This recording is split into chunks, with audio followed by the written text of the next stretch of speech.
తల్లి ఏంట్రా ఏదో శాక్ తెచ్చినట్టున్నావు. ఏం చేయను, నువ్వు కాకరకాయ ఏమో తినవు. చిన్నపిల్లలకి చేసినట్టు చేయాల్సి వస్తుంది నీకు. కాకరకాయ చిప్స్ నానా.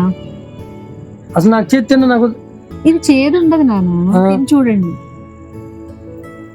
ఏదో నా కూతురు కాబట్టి ఇది చిన్న ముక్క తిని చెప్తా. ఎలా ఉంది?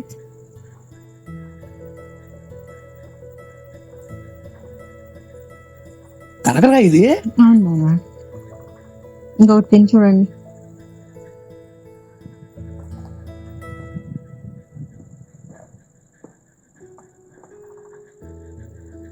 ఇది కాకరకాయనా? అవును,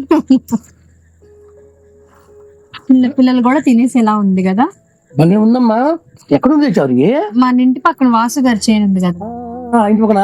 ఆయన పొద్దున్న కబురంపారు, వచ్చి కోసుకెళ్ళండి నాన్నగారిని పంపియమ్మా అని. మీరు లేరు కదా, కాకరకాయ అంటే పరిగెడతారు కదా మీరు.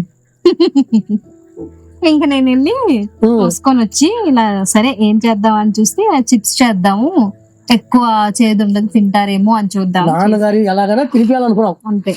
తినిపించావు. ఎట్లాగో మనవరాలు తినరు కదా, ఆడు చేదు అంటే పారిపోతారు. నువ్వు కాకరకాయ చెప్పాక చెప్పను, కాకరకాయ చెప్పకుండా పెట్టు. తిన్నాక నేను అడుగుతా, అరే ఏం తింటారని అడుగుతా. అప్పుడు వాళ్ళు ఏం చెప్తారో చూద్దాం. ఇప్పుడు నేను నాకులాగేగా, అంతే. ఇప్పుడు నేను ఎట్లా నేను తిన్నని చెప్పా. ఇప్పుడు చూడు నాకు తినాలనిపిస్తుంది బాగా.